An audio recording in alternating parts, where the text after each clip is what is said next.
Hello guys, welcome to our channel. तो भैया paper करा रही है एनएसईआईटी, इसलिए जो आपके प्रीवियस ईयर है जो आपने पढ़ा है वो हो सकता है कि अब सब कुछ बेकार चला जाए। इस तरह की कुछ खबरें जो है चल रही हैं और बहुत सारे स्टूडेंट हैं जिन लोगों को डर लगना स्टार्ट हो गया है कि भैया हमने जो प्रीवियस ईयर लगाए हैं या हम जो पढ़ रहे हैं वहां से तो कुछ चीजें फंसेंगी ही नहीं, तो क्या फायदा है इतना पढ़ने का, पता चला सिलेक्शन ही ना हो। तो आज मैं आप लोगों को इस मुद्दे पर बात करूंगा। मैं विश्वास दिलाता हूं अगर आपने ये कंप्लीट वीडियो देखी तो गारंटी के साथ कह सकता हूं कि कोई माइकल लाल आपका सिलेक्शन नहीं रोक सकता।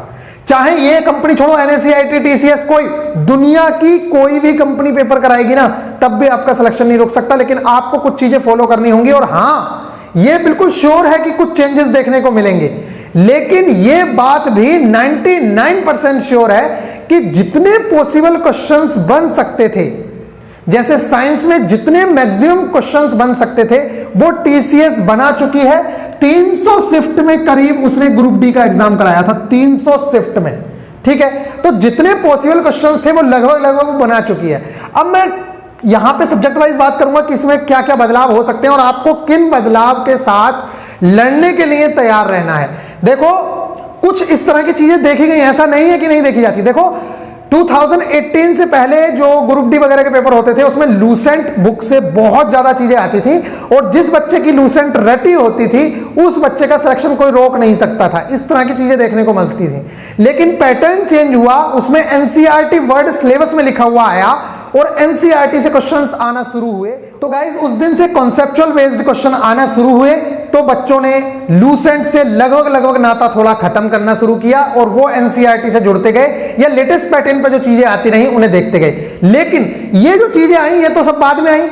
पहले दिन जब एग्जाम हुआ तो बच्चों ने फेस किया कि भाई इस तरह की चीजें आ रही हैं, कॉन्सेप्चुअल बेस्ड चीजें आ रही हैं। तो जो स्मार्ट बच्चे होते हैं वो पहले दिन से एग्जाम को फॉलो कर रहे होते हैं। देखो, जब फर्स्ट डे गए तो वो सारी कंडीशन सारे स्टूडेंट के साथ सेम थी, सबको पता था कि भाई कैसा पेपर आता है। लेकिन अभी जो पेपर आया है वो सबके लिए न्यू है। तो अगर नॉर्मलाइजेशन में मार्क्स बढ़ेंगे घटेंगे तो वो सबके साथ होगा, कोई आपके साथ न्यू नहीं होगा। लेकिन जो स्मार्ट बच्चे हैं अब वो क्या करेंगे, इस पैटर्न के बेस पे खुद को चेंज करेंगे। जिनका आगे शिफ्टों में एग्जाम होने वाला है, ऐसा तो है नहीं कि एक दिन में एग्जाम हो जाएगा। और जो ये बच्चा करेगा, मतलब अपने आप को अपडेट रखेगा कि भैया आज सीएम राज्यपाल से क्वेश्चन आया है। इनइक्वालिटीज पहले नहीं आ रही थी लेकिन अब इनइक्वालिटीज आना शुरू हो गई हैं। राउंड टेबल से पहले क्वेश्चन नहीं आ रहा था लेकिन अब राउंड टेबल से क्वेश्चन आना शुरू हो गया। तो स्मार्ट बच्चा वो है जो रातों रात इन टॉपिक्स को कवर करना शुरू कर देगा और वो सिर्फ वो बच्चा कर सकता है जिसने पहले से सिलेबस कंप्लीट कर रखा हो। और इसलिए मैं कह रहा हूं कि 10 से 15 दिन पहले सिलेबस कंप्लीट कर लेना और बाकी चीजों को रिवाइज कर लेना, जिससे कि आप इस चीज की बिल्कुल ऐसे बैठे रहना है कि आज जो पेपर हुआ उसमें कौन सी नई चीज आई है जो मैंने नहीं पढ़ी है, फिर उस चीज को आपको कवर कर लेना है। ठीक है, और ये कोई नई चीज नहीं है, ये हमने भी किया था, हम भी देख रहे थे। कई बार तो सिटी के कोड तक पूछे गए थे तो हमने सिटी के कोड भी याद रखे। हमने देखा नदियों के किनारे बसे नगर पूछना शुरू कर दिया उसने, इंटरनेशनल लेवल पे हो, चाहे वो जैसे पूछ रहा था लंदन किस नदी के किनारे बसा हुआ है, ठीक है, बनारस किस नदी के किनारे बसा हुआ है। तो यही एक पहचान है कि वो क्या करता है, अपने आप को एग्जाम के अकॉर्डिंग डे बाई डे ढालना शुरू कर देता है। और ये सब तभी पॉसिबल होगा जब आपका सिलेबस एग्जाम से पहले कंप्लीट हो रखा होगा, अदरवाइज आप सिलेबस ही कंप्लीट करते रह जाओगे। चलिए, अब मैं कुछ चीजें बता रहा हूं, क्या क्या चीजें आप लोगों को ध्यान रखनी है। तो सबसे पहले देखो, मैथ्स में अगर क्वेश्चन चेंज होंगे तो किस तरह के क्वेश्चंस आपके सामने देखने को मिलेंगे, या रीजनिंग में अगर चेंज होंगे तो किस तरह के मिलेंगे, साइंस में होंगे या जीके में होंगे तो कैसे मिलेंगे। तो यह बात बिल्कुल निश्चित है कि जो सिलेबस दिया गया है, अगर आपके पास वो हार्ड कॉपी में सिलेबस है, आपने वो सिलेबस को ध्यान से पढ़ा है, तो उसमें एक लाइन लिखी हुई है कि एनसीईआरटी 10th के बेस पर चीजें आएंगी। ठीक है, तो साइंस में जिस तरह से मैं आप लोगों को बोलता हूं कि एनसीईआरटी कर लो, एनसीईआरटी कर लो, अगर आपने एनसीईआरटी एक बार रीडिंग मार ली है, एनसीईआरटी का मतलब एनसीईआरटी है, उसकी कोई हेल्पिंग बुक नहीं। आपने एनसीईआरटी की अगर रीडिंग मार ली है, और जो मैं पौधा गुरु वगैरह के आप लोगों को वीडियोस सजेस्ट कर देता हूं, अगर आपने वो वीडियोस देख लिए तो आपके दिमाग में कॉन्सेप्ट घुस जाता है। और जिस बच्चे का कॉन्सेप्ट क्लियर हो गया उसके बाद उसने उस चैप्टर के प्रीवियस ईयर लगा लिए और जो जितने भी क्वेश्चंस थे उसने वो अगर देख लिए तो उसके बाद कोई भी ऐसा नहीं है, कोई भी क्वेश्चन ऐसा नहीं है जो आप नहीं कर सकते हो।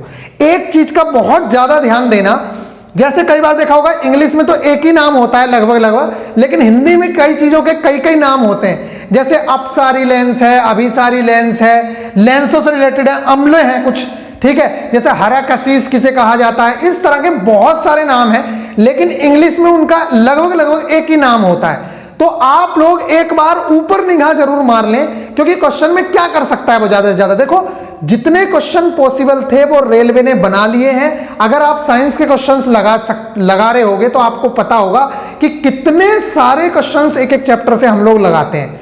तो अगर हम इतने सारे क्वेश्चंस कर रहे हैं तो आप बेफिक्र हो जाओ, कोई भी नया क्वेश्चन आपको देखने को नहीं मिलेगा, सारे के सारे क्वेश्चन। और अगर एक दो क्वेश्चन नए फ्रेम हुए भी ना, तो आपने इतने क्वेश्चंस कर रखे होंगे कि आपका दिमाग इतना डेवलप हो रखा होगा कि कोई माइकल लाल आपको उन क्वेश्चन करने को रोक नहीं सकता है। क्योंकि जिस बंदे ने 100 टाइप के क्वेश्चन कर रखे हो ना, तो अगर एक दो टाइप इधर उधर होता है तो कोई दिक्कत नहीं होती है। अब ये देखो कैजुअलिटी इस तरह की होती कहां देखने को मिली है। तो देखो टीसीएस का जब हम लोगों ने पेपर दिया पहली बार में, तो हमारे लिए भी नया था थोड़ा, लेकिन हम लोगों के एनसीईआरटी के कॉन्सेप्ट वगैरह अच्छे थे, तो इसलिए हमें कोई प्रॉब्लम नहीं हुई। इसलिए आपसे भी मैं कह रहा हूं कि एनसीईआरटी जरूर पढ़ लेना। दूसरा, यूपीपी के एग्जाम पैटर्न की अगर बात करें तो पहले लूसेंट से डायरेक्ट चीजें छपती थी, लेकिन जब से टीसीएस ने लेना शुरू किया तो आप यूपीपी कांस्टेबल का पेपर भी देखोगे तो उसमें भी रीजनिंग बहुत अच्छी और समझदारी के बेस पे आ रही थी। मतलब आप लोगों को ना ट्रिकी बेस ना ऐसे कॉन्सेप्ट आपके दिमाग में है तो आप सारे क्वेश्चंस कर जाओगे, कोई भी रटने की जरूरत नहीं है। तीसरी चीज, यूपीपी के एग्जाम में चाहे आप बाकी चीज रीजनिंग देख लो, हिंदी देख लो, कोई भी चीज देख लो, हार्ड नहीं थी लेकिन समझदारी के लेवल पे थी। इसी तरीके से ग्रुप डी में हुआ था कि चीजें हार्ड इतनी नहीं थी भाई। Time and work pipeline system को अगर छोड़ दिया जाए तो बाकी चीजें इतने हार्ड नहीं थी। और एक चीज का और ध्यान रखना, जैसे ग्रुप डी का फेवरेट टॉपिक हो गया था पीरियोडिक टेबल, कि पीरियोडिक टेबल है, ह्यूमन रिप्रोडक्टिव सिस्टम है, तो स्मार्ट बच्चे वही हैं जो एग्जामिनर के माइंड को पढ़ना शुरू कर देंगे। मतलब एनालिसिस से वो इस चीज का कंक्लूजन निकालेंगे कि यार हमारा जो एग्जामिनर है वो इस तरह के क्वेश्चन पूछ रहा है। तो जितनी हद तक आप कंप्लीट कर सकते हो, मैं ये नहीं कह रहा कि सारा कुछ, ऐसा तो है नहीं कि भैया 100 तरीके क्वेश्चन पूछ रहे हैं तो 100 टॉपिक आप रात रात में कवर कर लोगे, ऐसा तो है नहीं। बाकी चीजें आपने पढ़ी हुई भी होंगी, लेकिन कुछ टॉपिक्स जैसे कि मान लो आज पूछा कि सपा किस राज्य में मेजर पार्टी है या बड़ी पार्टी है, तो इसी के साथ आप लोगों को बाकी जो 5 इलेक्शन स्टेट थे उनसे रिलेटेड आप पार्टी के बारे में पढ़ लोगे। इसी तरीके से अगर आज पूछा लंदन किस नदी के किनारे पे बसा हुआ है, तो आप बाकी नगरों को पढ़ सकते हो। तो ये है स्मार्ट स्ट्रैटेजी करने की। अब बाकी चीजें क्या है, दूसरी चीज अभी चेंजेस क्या हो सकते हैं उसके बारे में बात करेंगे। उससे पहले मैं बता दूं किन एग्जामों में चेंजेस देखने को मिले। जैसे मैंने आपको बताया कि 2018 में हम लोगों के लिए भी बिल्कुल एक नया आभास था, मतलब एक नई चीज थी और नया एक्सपीरियंस था कि भाई ये किस तरह के पेपर बन रहे हैं। ये नहीं था कि हम कर नहीं पाए, लेकिन वो हमारे लिए न्यू था, क्योंकि पहले वन लाइनर टाइप के क्वेश्चन ग्रुप डी में पूछे जाते थे साइंस और जीके में। उसके बाद से ट्रेंड चेंज हो गया। सेम हाल यूपीपी का रहा और यूपीएसआई जैसे कि अभी पेपर हुआ आपने देखा, तो चेंज क्या किया उसने, क्वेश्चंस वही थे, सब कुछ वही था, सिर्फ कैलकुलेटिव कर दिया। मैथ्स को, रीजनिंग सब सिंपल थी, मैथ्स को उसने पॉइंट्स में देना शुरू कर दिया। जैसे कि वो करा रहा था कि भैया ये इतने दिन में करते हैं काम, ये इतने दिन में करते हैं, यही वाली चीजें उसने पॉइंट्स में देना शुरू कर दी। एलसीएम एचसीएफ का भी क्वेश्चन है तो वो पॉइंट्स में देना शुरू कर दिया, बस इतना ही ना। लेकिन आप ये मत समझिए कि आरपीएफ एसआई की तरह आपका पेपर आ जाएगा, यूपीएसआई की तरह आपका पेपर आ जाएगा। भाई जो भी कंपनी पेपर बनाती है वो इस चीज का ध्यान रखती है कि उसे कौन से लेवल का एग्जाम करवा रहे हैं। लेवल 1 का एग्जाम हो रहा है, ना कि यूपीएससी का, ठीक है। तो कंपनी को इतना पता है कि किस लेवल का हम एग्जाम करा रहे हैं, कौन सा हमें सिलेबस दिया गया है। तो हर कोई कंपनी कोई भी हो वो ये देखती है कि इसके प्रीवियस ईयर कैसे आ रखे हैं, मतलब पहले पेपर जो पहली कंपनी को कॉन्ट्रैक्ट मिला था उसने कैसे पेपर बनाए हैं, इससे पहले पेपर कैसा आता रहा है। तो वो लीग से बहुत कम हटते हैं। ऐसा नहीं है कि बिल्कुल विदेश से क्वेश्चन थोड़ी आ जाएंगे यार बनके, जो आपको सिलेबस दिया गया है उसी सिलेबस में से क्वेश्चन बनेंगे। बस एक दो क्वेश्चन की लैंग्वेज इधर उधर हो सकती है। और एक चीज आजकल बहुत ज्यादा देखने को मिल रही है, डायग्राम और चित्र की तरफ बहुत ज्यादा चीजें जा रही हैं। मतलब जैसे कि अभी यूपी ट्रिपल एससी जेईई के एग्जाम में ही बच्चे बता रहे थे कि 10 से 15 क्वेश्चन चित्र दिखा दिखा के पूछे गए। वो टीसीएस ने भी किया। रीजनिंग में यहां पे कोई चित्र बना के दे दिया, उसने कहा ये चित्र अगर इस चित्र से संबंधित है तो ये वाला चित्र किस चित्र से संबंधित होगा। समझ आ रही है ना। तो इस तरह के जो क्वेश्चंस हैं वो आप लोगों को देखने मिल सकते हैं, तो कोई बड़ी बात नहीं है, क्योंकि अब ऑनलाइन पेपर होता है तो प्रिंटिंग और इंटिंग की ज्यादा प्रॉब्लम है ही नहीं। तो हो सकता है कि कुछ डिजिटल युग में आपको इस तरह के क्वेश्चन देखने को मिल जाए, तो वो इजी होंगे, बहुत ज्यादा डिफिकल्ट नहीं होंगे, आपको सारी चीजें समझ आ जाएंगी। और जो बच्चा तैयारी कर रहा है तो उसे इतना बेवकूफ मत समझो कि उसे इतनी भी अकल नहीं होगी कि अगर बस आप क्वेश्चन को सही से अगर पढ़ लेते हैं या एनालिसिस आप देख रहे हैं तो आपको पता होगा कि किस तरह के क्वेश्चंस पूछने शुरू कर दिए हैं, कैसे क्वेश्चंस देखे जा रहे हैं। तो अगर एक दो क्वेश्चन नए भी आएंगे तो आप बिल्कुल टेंशन लेने की जरूरत नहीं है, उन्हें आप कर लोगे। तो डायग्राम बेस्ड क्वेश्चन देखने को मिल सकते हैं आपको, चित्र से रिलेटेड 2 से 3 न्यू टाइप के क्वेश्चन मिल सकते हैं। ये न्यू टाइप का मतलब ये है कि जैसे ग्रुप डी में जो क्वेश्चन पहले नहीं आए हुए थे उस तरह के 1 से 2 क्वेश्चन पूछेगा, उसके लिए हमें इतनी ज्यादा टेंशन नहीं लेनी है। घबराना नहीं है कि साहब PYQ हम करके जाएंगे तो हमारा नहीं फंसेगा, टेक्स्ट बुक से टेस्ट सीरीज देंगे तो नहीं फंसेगा, ऐसा कुछ भी नहीं है, ना कभी ऐसा हुआ है ना कभी होगा। ये आप देख लेना। साइंस का तो मैं सारा लिख के दे रहा हूं, कम से कम 70% से भी ज्यादा पेपर PYQ से ही बनेगा। जितने आप क्वेश्चन करते हो उससे बाहर पेपर नहीं जाएगा, 70 से 80% क्वेश्चन वहीं से बनेंगे। ठीक है, 1-2 क्वेश्चन इधर उधर हो सकते हैं, बाकी नहीं। 30 में से 25 क्वेश्चन आपके PYQ के बेस पे ही आएंगे, क्योंकि TCS ने इतने क्वेश्चन बना दिए हैं, इतने क्वेश्चन बना दिए हैं। और कंपनी क्यों मेहनत करेगी यार इतनी, ये बताओ। एक तो उसने कम में कॉन्ट्रैक्ट लिया है, सारा कुछ बना बनाया मिल रहा है, टेक्स्ट बुक की ले लो, बाकी इनकी ले लो, ये सब लोग भी वही करते हैं और कंपनी भी वही करेगी, इससे ज्यादा कुछ करने वाली है नहीं। ठीक है, तो ये वाली चीजें आ गई। बात करता हूं रीजनिंग में, तो मैंने रीजनिंग में आप लोगों को बता दिया कि बस ये होगा कि जो टॉपिक TCS ने नहीं पकड़े थे, हो सकता है कि ये एक आध टॉपिक पकड़ लें, लेकिन वो सिलेबस से बाहर का टॉपिक नहीं होगा, ये याद रखना। ऐसा हो सकता है कि भाई जैसे TCS का फेवरेट रहा time and work pipe and system, तो इनका कोई और चैप्टर फेवरेट हो जाए, बस इतना हो सकता है, इससे ज्यादा कुछ नहीं होगा। समझ आ गई, ये वाली बात है। साइंस में बिल्कुल बाहर जाने वाला नहीं है, TCS से कुछ भी बाहर नहीं जाएगा। और जीके तो अनसर्टेन होती है, ये सबको ही पता है, और वो सभी के लिए होगी, कुछ भी ऐसा नहीं है, तो बिल्कुल घबराने की जरूरत नहीं है। बस थोड़ा सा जो चेंजेस देखने को मिलेगा वो मैथ्स और रीजनिंग में ही मिलेगा। साइंस बाहर नहीं आ रही है, जीके भी सब ऐसी ही रहेगी, चाहे UPSI की जीके देख लो, कहीं की भी जीके देख लो, जीके जीके ही होती है और वो सेम ही रहने वाली है, उसके लिए घबराने की जरूरत नहीं है। बस इसका देख लेना आप।